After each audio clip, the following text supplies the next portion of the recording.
할렐루야. 주 안에서 다시 만나게 돼서 그리고 주님의 은혜를 함께 나누게 돼서 주님께 감사하고 반갑습니다. 오늘 함께 나눌 말씀은 사도행전 1장 6절 말씀입니다. 저희가 모였을 때에 예수께 묻자와 가로되 주께서 이스라엘 나라를 회복하심이 이때니까 하니. 제자들이 예수님께서 승천하시기 전에 예수님께 여쭌 말씀입니다. 이스라엘 나라를 회복하심이 이때이십니까? 그런데 지금 제자들이 이렇게 예수님께 말씀하신 이렇게 묻는 것에는 이유가 있습니다. 우리는 마태복음 20장 20절 이하에서 세베대의 어머니가 자기 아들 야고보와 요한에 대해서 예수님께 간청한 것을 우리 알고 있습니다. 주님께 나와서 한 아들은 예수님의 우편에, 한 아들은 좌편에 앉게 해달라고 청을 한 것을 우리가 잘 알고 있습니다. 그것은 뭐냐면 세베대의 어머니가 예수님께서 그 당시에 이스라엘의 왕이 되실 때에 자기 아들을 하나는 우편정승에, 하나는 좌편정승에, 이를테면 우의정, 좌의정으로 시켜달라고, 그런 자리를 달라고 부탁하는 것입니다. 제자들은 예수님께서 기적을 행하시고 예수님께서 여러 가지 이사를 행하시고 죽은 자를 살리시고 문둥병자를 고치시고 안진뱅이를 일으키시고 소경을 낫게 하시고 바다를 잠잠하게 하신 것을 잘 알고 있습니다. 함께 생활했기 때문에. 그래서 예수님께서 그 당시에 왕이 되셔서 로마를 물리치시고 그리고 자기네들은 예수님이 왕 되시는 그 밑에서 재상 노릇을 하기를 원했던 것입니다. 그래 오늘 제자들이, 오늘 예수님께서 이제 십자가에 달리셨다가 40일 만에 부활하시는 이때에 다시 한번 확인하고 싶어하는 제자들의 마음을 우리가 알 수 있습니다. 이스라엘 나라를 회복하심이 이때입니까? 제자들은 이전에도 또 한 번 관심을 많이 가지고 있었습니다. 누가복음 19장 11절에서 보게 되면 예수님께서 이제 나귀새끼를 타고 예루살렘 성에 가까이 오셨을 때에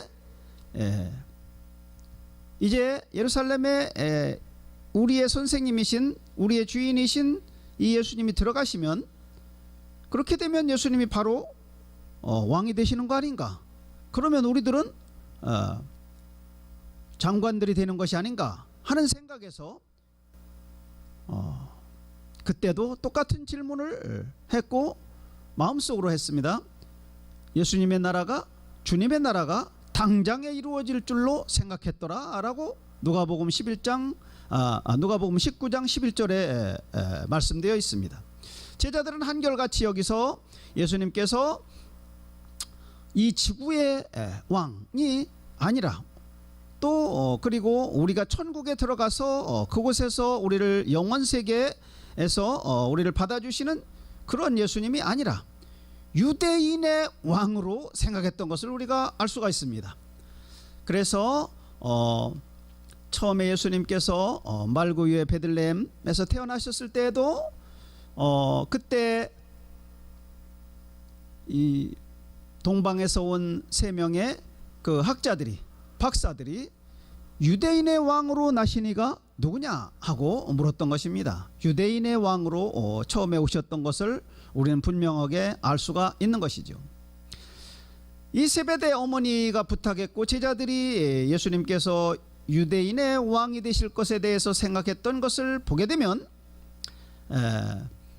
예수님께서 초림하셨을 때에는 유대인의 왕으로 오셨던 것을 우리가 알 수 있고, 그리고 유대인에 의해서 배척당하시고 이제 십자가상에서 달려 돌아가시고, 그리고 난 이후에 마태복음 28장에서 마태복음 28장 18절 그 끝에서 이제 십자가에서 일을 다 이루시고 이제 그 후에는 뭐라고 말씀하셨냐면 28장 18절에서 마태복음 끝에서 뭐라고 말씀하셨냐면 이제 하나님께서 내게 온 우주의 권세를 다 주셨다. 그렇게 말씀하셨습니다. 너희는 나가서 모든 족속을 제자로 삼아가지고 내가 너희에게 분부한 것을 가르쳐 지키게 하라. 이제 모든 권한을 내게 주셨다. 하나님께서. 그때서야 그렇게 말씀하셨던 것입니다. 초림하셔서 예수님께서 공생의 사역을 하실 때에는 예수님께서 이 우주의 권한, 이 지구의 전 권한을 받았다고는 말씀하시지 않으셨습니다. 그런 변화를 우리가 생각을 해봐야 되겠고, 우리가 여기서 이제 이스라엘 나라를 회복하심이 되니까 하고 제자들이 물었는데 예수님께서는 그에 대해서 다른 대답을 하셨죠. 때와 기한은 아버지께서 타기 권한에 두셨다. 그리고 성령이 너에게 임하시면 너희가 권능을 받고 예루살렘과 온 유대와 사마리아와 땅끝까지 이르러 내 증인이 되리라. 그렇게 말씀하셨죠. 자, 오늘날에 우리 자주 보게 됩니다. 오늘날에 자주 듣게 되고 보게 되는 것이 뭐냐면 이스라엘의 회복이라고 그러는 것에 대해서입니다. 예수님께서 다시 오시는 것에 대해서 관심을 갖는 많은 우리 그리스도인들이 이스라엘의 회복에 대해서 관심을 갖게 되고 알고 있습니다. 그런데 지금 성경에 나오는, 사도행전에 나오는 이 이스라엘의 회복, 제자들이 예수님께 질문했던, 여쭈었던 이스라엘의 회복과 지금 우리들이 생각하고 있는 우리 그리스도인들이 중국의 원형제로부터 나온 것으로 알고 있는데, 이스라엘의 회복, 이것하고는 어떻게 다른 것인가? 예수님의 제자들은 예수님께서 이스라엘 나라의 왕이 되시는 것을 이스라엘의 회복이라고 사도행전 1장 6절에서는 표현하고 있고, 지금 현재 그리스도인들이 이스라엘의 회복이라고 말을 하고 있는 것에서는 유대인들이 예수를 믿는 것으로 그렇게 보고 있습니다. 1948년도에 이스라엘 나라가 옛 그 땅을 도로 차지해서 이스라엘이라고 그러는 옛 국호를, 나라 이름을 다시 그대로 적용해서 이스라엘 나라를 재건국했습니다. 2000년 만에 있었던 일이죠. 그러니까 이거 엄청난 일이잖아요. 전 세계에서 이런 일이 딱 한 번 있었던 것입니다. 2000년 역사, 전 세계 지금까지 수천 년 역사에서 딱 한 번 있었던 일입니다. 그 많은 나라에서 딱 한 번 있었던 일입니다. 엄청나게 중요한 일입니다. 이것은 바로 이스라엘 나라를 하나님께서 회복하시는 신호인 것입니다. 신호. 그런데 이스라엘 나라를 회복하는 것이 옛 땅을 회복하는 것이냐, 거기에만 국한된 것이냐, 아니면 거기서 더 나가서 현재의 이스라엘 사람들이 예수를 믿고 유대교에서 기독교로 개종하는 것이냐. 제가 이렇게 관찰을 해보면 이스라엘의 회복을 말하시는 분들 중에서 대부분이 현재의 이스라엘 사람들이 예수 믿고 구원받는 것, 즉 유대교에서 기독교로 개종하는 것을 이스라엘의 회복이라고 생각들을 하시면서 그 이스라엘이 그렇게 회복되어야지만 예수님께서 재림하신다, 그렇게 말씀들을 하시면서, 그래서 우리들은 총력을 다해서 유대인들을 전도해야 된다. 그거는 다 맞는 말씀입니다. 거기까지. 그러나 우리가 거기서 좀 깊이 생각해야 될 것이 있는데, 성경적으로 관찰해보고 생각해야 되는 문제가 있습니다. 성경적으로 유대인들은 현재 유대교인입니다. 유대교인들, 예수님을 메시아로 생각하지 않고 받아들이지 않고 있다는 것을 우리가 다 알고 있습니다.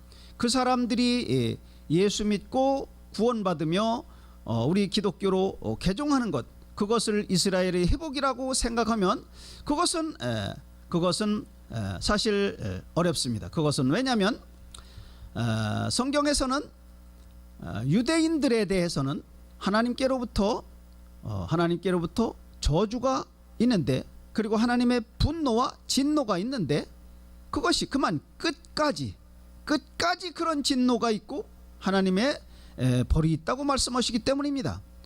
우리가 서기 70년대에 유대인들이 로마 병사들로부터 전멸당했다고 그러는 사실을 잘 알고 있습니다. 110만 명이 죽임을 당했고 9만 7천 명이 노예로 끌려갔어. 예수님 돌아가신 지 약 한 35년 정도 지난 후였죠. 그리고 그 후에 독일 히틀러로부터 유대인들이 600만 명이 죽임을 당했습니다. 자, 유대인들이 하나님의 선민이면서 하나님의 백성들인데 왜 이렇게 처참한 죽임을 당하고 전 세계에 유례가 없는 이런 비극을 겪어야만 했겠습니까? 이게 어디에 있습니까? 우리들은 흔히 이 원인을, 유대인들은 예수님을, 우리의 구세주인 예수님을 자기네들이 배척하고 그리고 예수님을 십자가에 못 박았기 때문에 그 벌로써 유대인들이 그렇게 화를 당하는 것이다 라고 생각을 하는데요, 그것은 그렇지 않은 것입니다. 왜 그러냐면 그 유대인들은 예수님으로부터 죄의 용서함을 받은 사람들입니다. 죄의 용서함을 받은 사람들입니다. 예수님께서 십자가에서 달려 돌아가실 때 아버지여 저들을 용서하소서, 저들은 자기들이 하는 일을 알지 못하나이다 하고 용서를 해주셨습니다. 자, 예수님께서 십자가에 달리시면서 용서해 주신 그 용서가 효력이 없는 것이라고 생각하십니까? 예수님께서 십자가에 달리시면서 용서해 주신 것은 엄청난 효력이 있고 그것은, 그 효력은 이루 말할 수 없이 끝까지 미치는 것입니다. 예수님은 하나님이시며 또 하나님의 아들이신데 그분이 돌아가시면서 거의 유언으로 이렇게 말씀하신 것이 효력이 없다고 그러는 것은 말이 안 되는 것이죠. 그래 유대인들은 용서를 받은 것입니다. 예수님을 처형하고 십자가에 달았던 것에 대해서는. 그런데 자, 그 후로 어떤 일이 있었느냐면, 그 후로 제가 봉독하겠습니다. 한번 데살로니가 전서에서는 데살로니가 전서 2장 15절에서 2장 15절 16절에서 데살로니가 전서 2장 15절 16절에서는 사도 바울이 말하고 있습니다. 무슨 말을 하냐, 제가 봉독하겠습니다.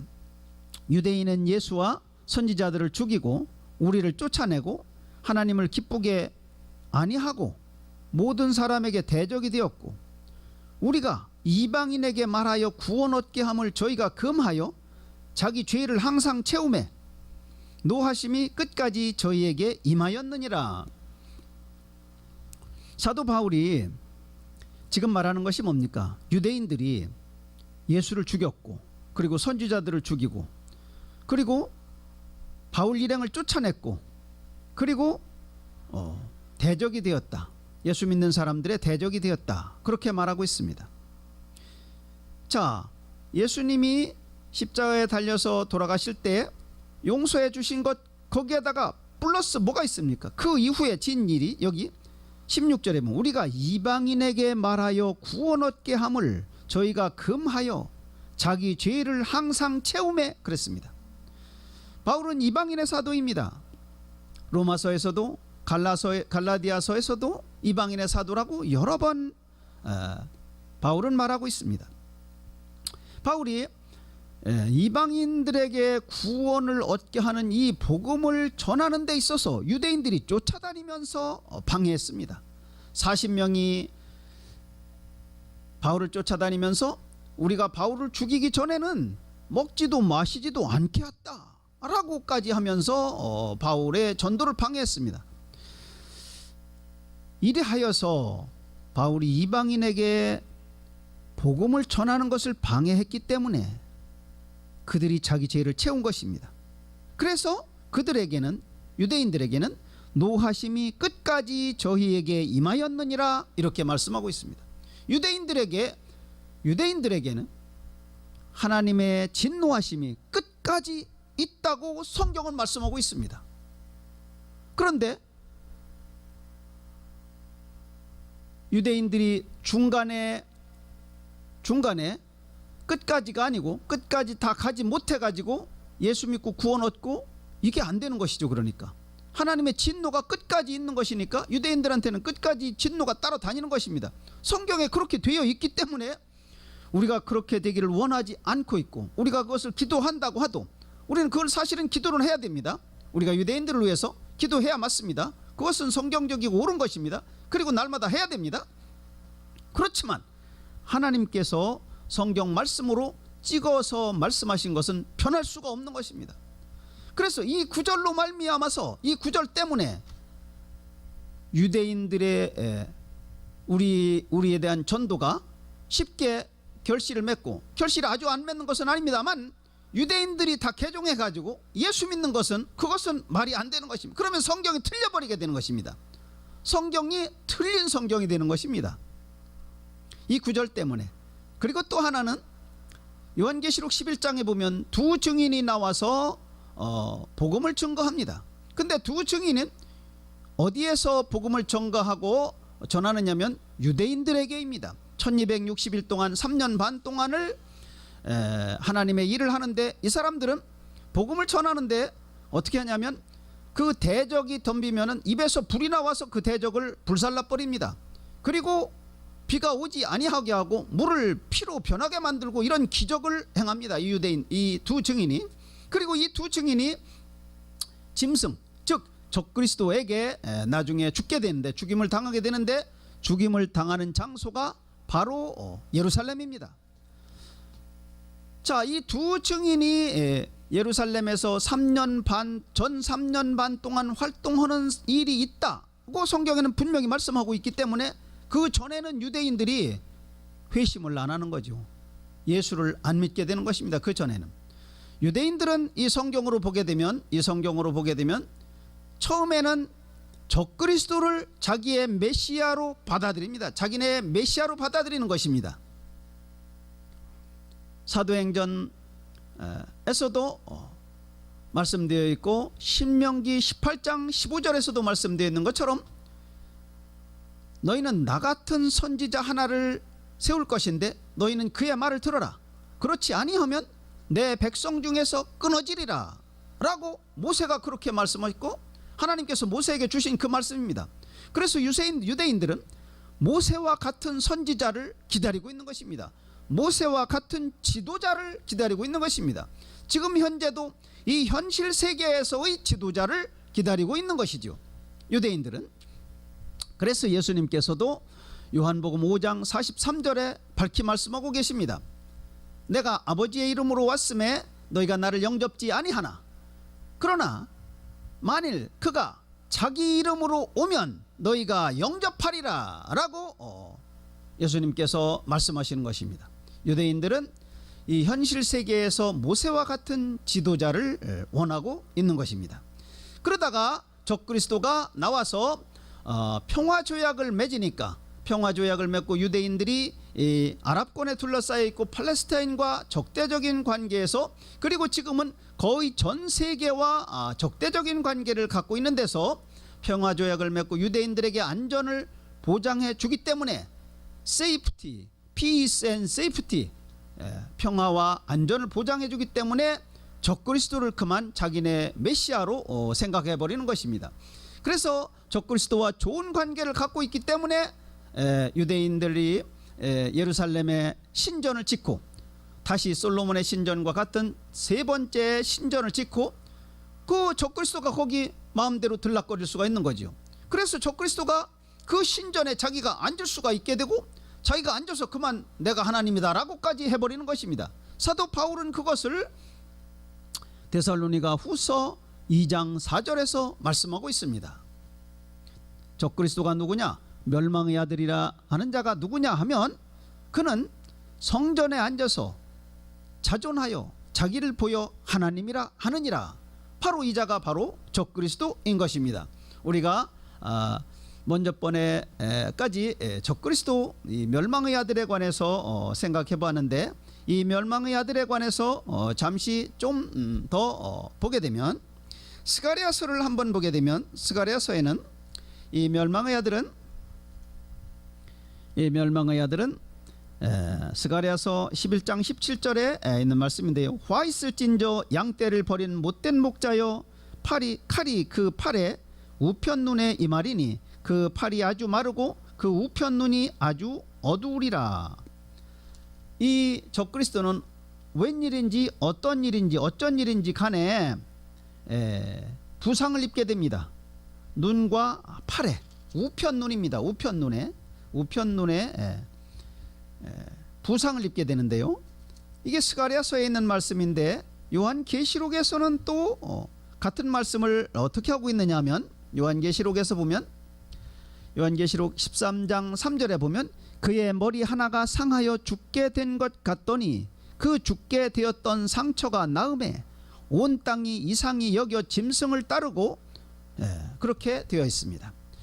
이 적그리스도가 처음에는 온 세상 사람들로부터 그렇게 환영받는 인물은 아닙니다. 그러다가 3년 반쯤 되어서 이 적그리스도가 그만 부상을 입게 되고 죽었다가 살아나는 것입니다. 죽었다가 살아나니까 이 온 세상 사람들이 이상하게 여기고 경탄스럽게 여기고 이 적그리스도를 다 엄청난 사람으로 생각하게 되는 것입니다. 그래서 이 적그리스도가 3년 반이 지나면서 이 온 세상의 권력을 다 한 손에 쥐게 되는 것입니다. 3년 반이 지나니까 어떤 일이 벌어지느냐 하면 용이 짐승에게 권세를 주므로 용에게 경배하며 짐승에게 경배하여 가로되 누가 이 짐승과 같으뇨 누가 능히 이로 더불어 싸우리요 하더라. 자, 적그리스도가 부상을 당해서 죽었다가 살아나니까 온 세상 사람들이 경탄하면서 그를 숭배하게 되고 그리고 온 세상이 적그리스도를 따른다고 되어 있습니다. 그래서 적그리스도가 성전에 앉아서 자기를 보여서 하나님이라고 할 수가 있는 것입니다. 그래서 이 사건 자기를 보여서 성전에 앉아서 하나님이라 하니까 유대인들은 그때서야 비로소 속은 것을 알게 되는 것입니다.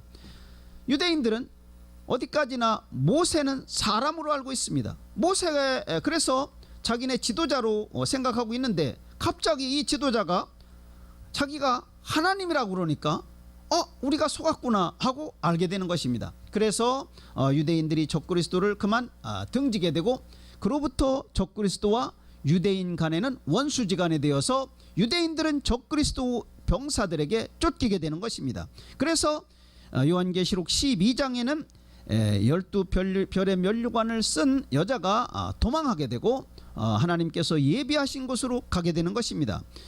그 12별의 면류관을 썼다고 그러는 것은 우리가 창세기 37장에 보게 되면 요셉이 꿈을 꿨는데 11별이 자기에게 절을 했다고 했습니다. 그래서 그 꿈 얘기를 자기 아버지한테 했죠. 그런데 11별이 누굽니까? 유대민족의 11부족을 말하는 것입니다. 유대민족 모두가 다 자기에게 경배했다 하는 것입니다. 그리고 실제 그렇게 되었습니다. 요셉이 에집트에서 총리가 되었을 때에 그렇게 되었죠. 자, 그런데 요한계시록 12장에서는 12별의 면류관을 썼다고 그랬습니다. 12별. 12별이면 유대민족 전체를 말하는 것이죠. 12부족 전부 다. 유대민족 요셉까지도 다 포함되면 12별이 되는 것입니다. 12부족이 유대민족 12부족이 12종족이 모두가 다 하나님께로부터 은총을 입어서 그때까지 그들은 예수를 공식적으로 받아들이지 못하고 그래서 도망하는 것입니다. 적그리스도에게 쫓겨서 도망하게 되는 것입니다. 그리고 그때부터 그들에게는 예수가 우리가 믿는 예수님이 자기네 메시아라고 그러는 것을 알게 되는 것입니다. 그때부터. 그리고 그때부터 두 증인의 복음 전도, 두 증인의 하나님의 일에 관한 결과가 유대인들에게 나타나게 되는 것입니다. 두 증인이 나타나서 전도한 결과가 유대인들에게 나타나게 되어서 효과가 나와서 유대인들이 그래부터 예수를 알게 되고 믿기 시작하게 되고 예수님께서 최종 지상 재림하실 때에 그때에 예수님을 알아보게 되고 통곡하면서 유대인들이 예수님을 맞이하게 되는 것입니다. 그때서야 비로소 바루카바 벳셈 아도나이 찬송하리로다 주의 이름으로 오시는 이여 라고 유대인들이 말하게 되는 것입니다. 그래서 우리 아까 살펴본 데살로니가 전서 2장 15절 16절 하나님의 진노가 유대인들에게 끝까지 머물러 있다고 하는 그 내용과 그 말씀과 그리고 두 증인의 사역이 이 대환란 전반기 전 3년 반 동안에 유대인들을 대상으로 있다고 하는 점에서 그런 점에서 유대인들이 예수 믿는 것으로 되는 것을 그것을 이스라엘의 회복이라고 하면서 우리가 이스라엘을 회복시켜야 한다. 우리가 유대인들을 개종시켜야 된다. 물론 전도는 해야 됩니다만 그리고 열심히 해야 됩니다만 그리고 그것이 하나님을 기쁘시게 하는 것입니다만 그렇지만 그러나 그것은 이루어지지는 않는 것입니다. 전체적으로 이루어지지는 않는 것입니다. 부분적으로 개인적으로 유대인들이 몇 사람이서 얼마 동안 어느 정도 예수를 믿게는 되겠지만 그러나 그것은 옛날에 유대인들이 선민이었을 당시에 이방인들이 우리가 지금 섬기는 하나님을 유대인들과 똑같이 섬기는 그런 비율 정도로 그렇게 되는 것입니다. 전체적으로는. 그리고 유대인들의 종교 의회체 종교 의회 산헤드린 거기에서 공식적으로 예수님을 자기네 메시아라고 인정하는 것은 대환란이 끝날 때쯤이나 돼서 대환란 전반기가 지나야지만 되는 것입니다. 대환란 전반기가 지나고 두 증인의 사역이 있은 연후에서라야만 되는 것입니다.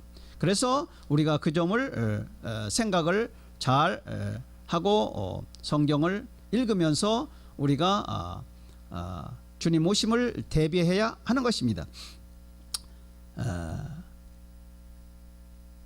유대인들과 이방인이